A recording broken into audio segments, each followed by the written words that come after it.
Rescue amidst chaos. Commander Vex Hawthorne had always considered himself the luckiest bastard in the Terran exploration fleet. 15 years of venturing into uncharted systems, and he'd survived everything from rogue asteroid showers to hostile encounters with the draconian hegemony. But as the ionized dust storm bore down on his position, ripping across the crimson plains of Proxima 7, even his legendary luck seemed to have run dry.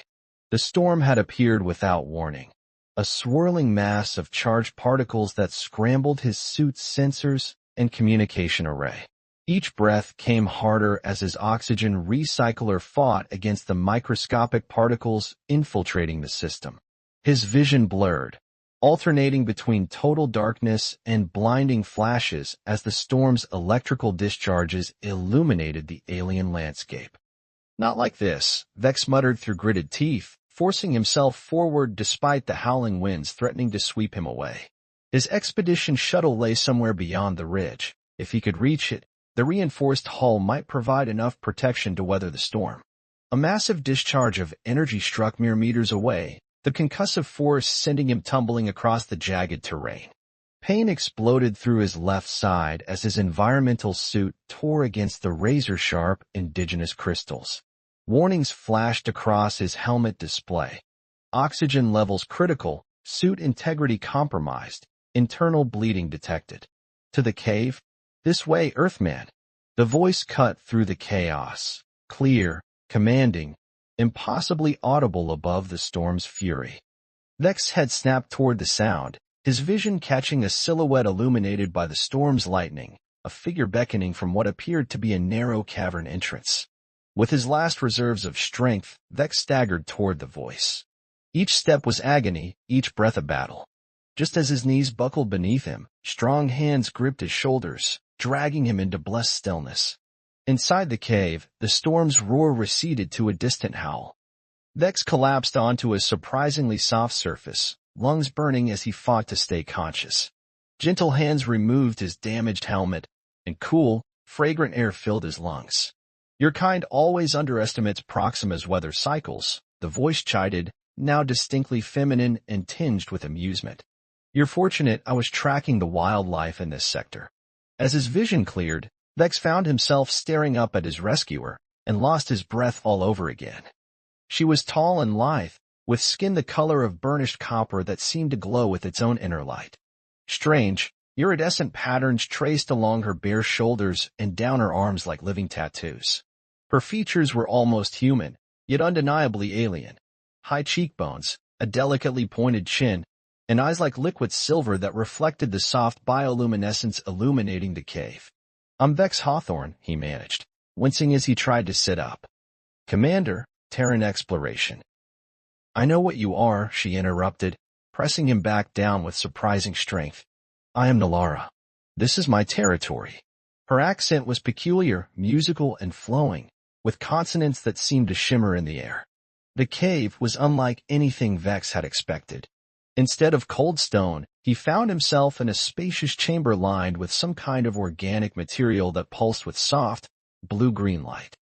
Strange artifacts and instruments hung from the curved walls, and the air carried a sweet, intoxicating scent that made his head swim pleasantly.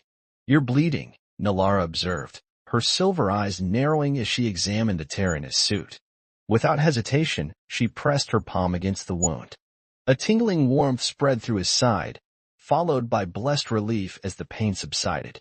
"What did you just—" Vex began, but fell silent as she placed a slender finger against his lips. "Rest now," she commanded. "The storm will rage until dawn. We have time." Despite his training and natural caution, Vex found himself obeying. Perhaps it was blood loss, or the strange atmosphere of the cave, but he felt an inexplicable trust in this mysterious woman who had saved his life. As Nalara moved around the chamber, preparing what appeared to be medicinal herbs and solutions, Vex studied her more carefully. She wore little in the way of clothing, just a wrap of shimmering material around her hips and various ornaments that seemed more decorative than functional. Her movements were graceful, almost hypnotic, and he found it difficult to look away. "Your physiology is fascinating," she commented, returning with a steaming bowl. "So fragile, yet so resilient." She helped him drink the aromatic liquid, which tasted of cinnamon and something wilder, unidentifiable. Warmth spread through his body, bringing with it a pleasant lightheadedness and heightened awareness. Every sensation seemed intensified, the subtle patterns of light across the cave walls, the faint melody of Nallara's breathing, the intoxicating scent of her skin as she leaned over him. What was in that drink? Vex asked, his voice sounding distant even to his own ears. Nallara smiled, revealing teeth that were just slightly too sharp to be human. A healing elixir.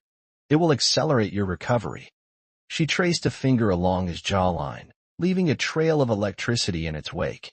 And perhaps, lower certain inhibitions. Warning bells rang faintly in the back of Vex's mind, but they were drowned out by the thundering of his pulse as Nallara moved closer. Her silver eyes captured his, and he found himself unwilling to look away. You owe me a life debt, Commander Vex Hawthorne, she whispered, her breath warm against his ear. On Proxima, such debts are sacred and thoroughly binding. Before he could respond, her lips found his, soft, demanding, tasting of exotic spice and danger. Rational thought fled as Vex surrendered to the kiss, his hands finding the smooth warmth of her skin. What followed was a blur of sensation and pleasure more intense than anything he had ever experienced. Nallara was fire and silk in his arms, her body moving against his with perfect rhythm. The bioluminescent patterns on her skin brightened with her passion, casting their entwined forms in ethereal light. Tom lost all meaning in that strange cave. The storm outside faded to insignificance as they explored each other with increasing urgency. Vex forgot his injuries, his mission, even his name as Nallara drew sounds from him he never knew he could make. When exhaustion finally claimed them, they lay tangled together on the soft floor of the cave, the air heavy with the scent of their union. Nallara's head rested on his chest, her silver eyes half closed in satisfaction. You are unexpected, Earthman, she murmured, tracing lazy patterns across his chest. Most of your kind would have died from fear alone when faced with the storm. Vex chuckled weakly, still trying to catch his breath. I've been told I'm too stubborn to die properly. Good, she said, a strange intensity entering her voice. Because I have plans for you, Vex Hawthorne. Great plans. Something in her tone sent a shiver down his spine, not entirely unpleasant, but carrying a note of warning. What exactly had he gotten himself into? As if reading his thoughts, Nallara smiled again, that sharp, predatory smile that both thrilled and alarmed him. Sleep now, she whispered, her fingers brushing his temples. Tomorrow, we begin our journey. Journey? Vex managed to ask before a wave of irresistible drowsiness washed over him. To where? But Nallara only kissed him again, softly this time, and whispered something in her native tongue that he couldn't understand. As consciousness slipped away, Vex had the distinct feeling that the price of his rescue might be far higher than he could imagine. And as darkness claimed him, one final, troubling thought surfaced. In all his extensive briefings on Proxima 7, there had never been any mention of humanoid indigenous life forms. The price of survival. Dawn broke over Proxima 7 in a spectacular display of crimson and gold as the system's binary stars rose in tandem. The storm had passed, leaving the landscape transformed. Crystalline formations glittered with residual energy, and the air itself seemed charged with possibility. Vex awoke alone on the soft floor of Nallara's cave.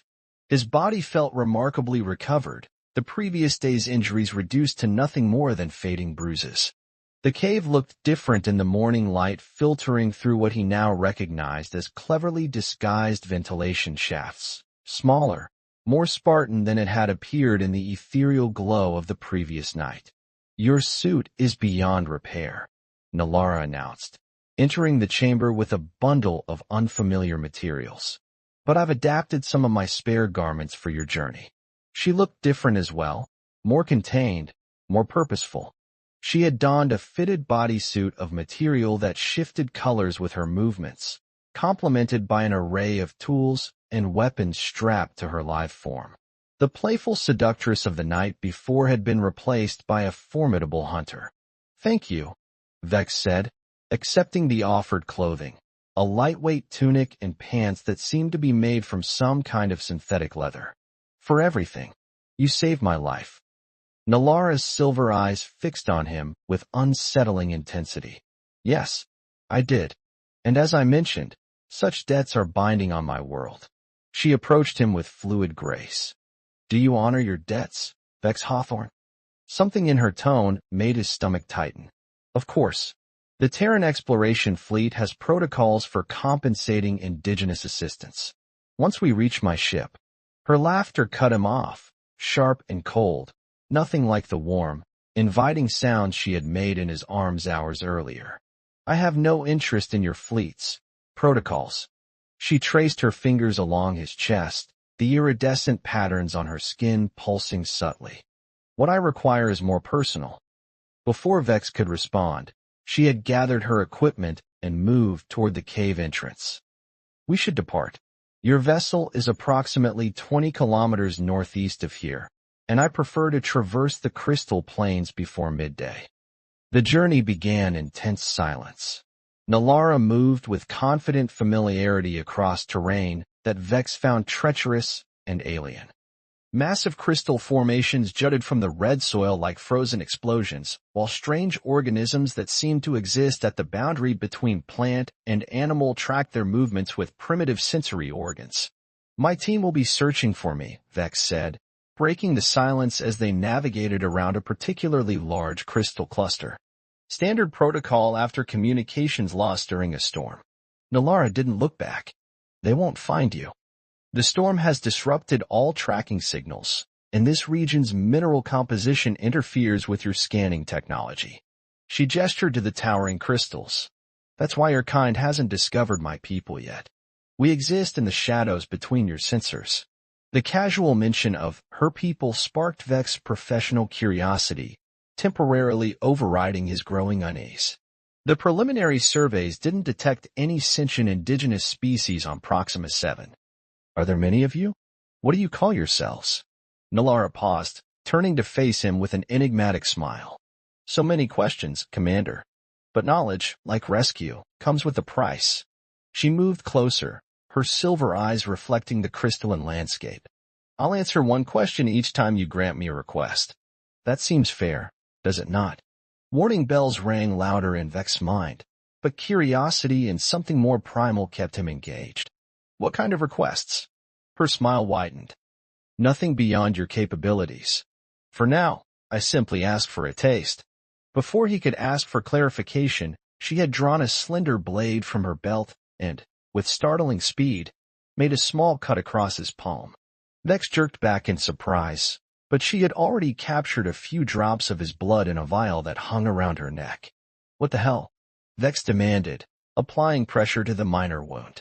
Nalara's tongue darted out to capture a stray drop of his blood from her blade. Her eyes fluttered closed in apparent pleasure. Fascinating chemistry, she murmured. So different from ours. Now, your question. Vex stared at her, caught between outrage and bewilderment. Fine. What are your people called?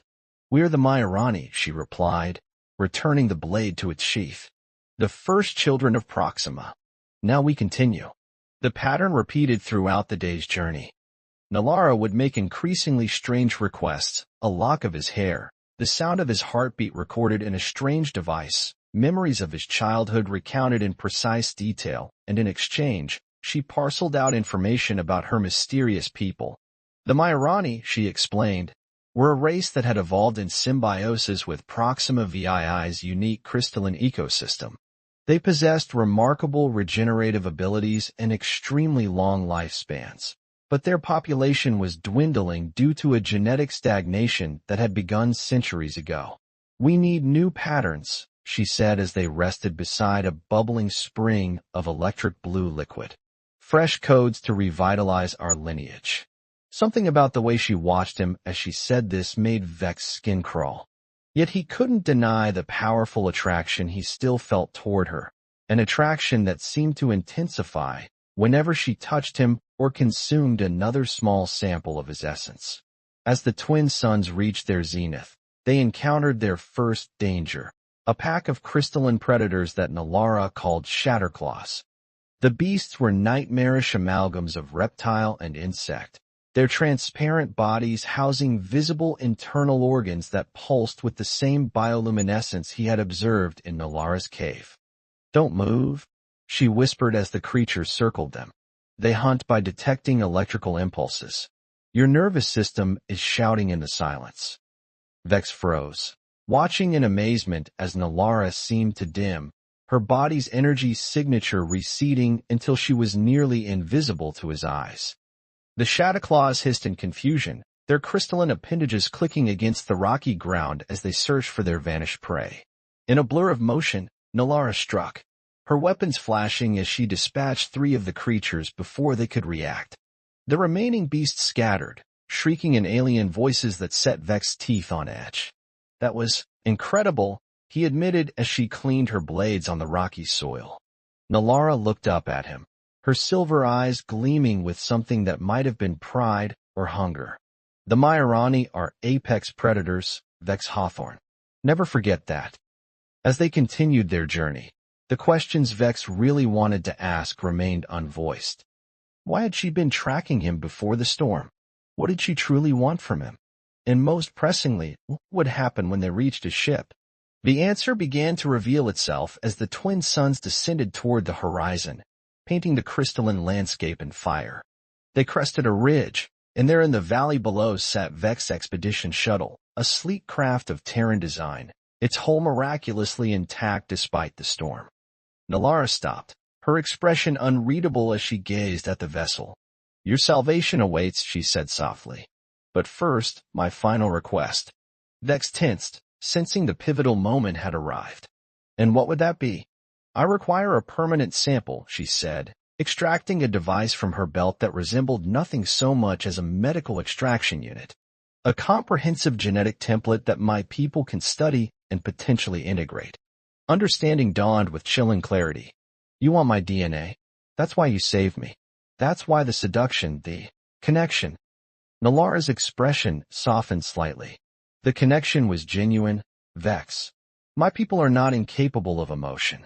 But yes, I tracked you because our scouts identified your genetic pattern as potentially compatible with our needs." Anger flared within him. "And you couldn't have just asked? Instead of the manipulation, the mind games." "Would you have agreed?" she countered. "Would your Terran exploration fleet have sanctioned such an exchange? Or would they have sent more of your kind, with weapons and containment units, to study us like specimens?" Vex couldn't honestly deny it. First contact protocols were clear, and they wouldn't have included freely sharing human genetic material with an unknown species. "What would you use it for?" he asked, his voice rough with conflicting emotions. "Salvation," Nolara replied simply. "The Maiorani are dying, Vex. Our children are born weaker with each generation. Your kind possesses genetic diversity and adaptability that we lost millennia ago." Her silver eyes gleamed with unexpected vulnerability. "I don't ask this lightly. It is desperation that drives us." The rational part of Vex's mind screamed warnings about cross-species contamination, about protocols and regulations, about the unknown consequences of such an exchange. But another part, the part that had connected with Nolara during that strange, wonderful night in her cave, recognized something profoundly human in her plea, the drive to ensure one's people survived. "If I agree," he said slowly, "what guarantees do I have that you won't use this against humans? That you won't create some kind of biological weapon?" Nolara approached him, her movements once again carrying that hypnotic grace that had first captivated him. "I can offer only my word and this knowledge. The Maiorani have existed on this world for thousands of your years without ever seeking conquest beyond our borders. We wish only to continue existing." She placed her hand against his chest, over his heart. "You felt our connection, Vex Hawthorne. Was it truly so hollow that you cannot trust what you experienced?" The moment stretched between them, fraught with implications that extended far beyond this alien plane. In Nolara's silver eyes, Vex saw determination, hope, and something that might have been genuine affection. "One condition," he said finally. "I don't report your existence to the fleet. Not yet, but I want contact. A way to communicate, to ensure that whatever comes of this is mutual benefit, not exploitation on either side.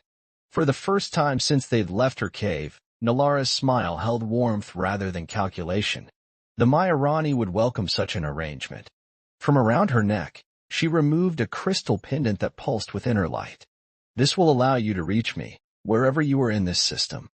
As the extraction device collected what she needed, a process far less invasive than Vex had feared, he found himself wondering if he had just made the greatest discovery or the greatest mistake of his exploration career. With her sample secured, Nalara stepped back. The debt is paid, Commander Vex Hawthorne. You are free to return to your people.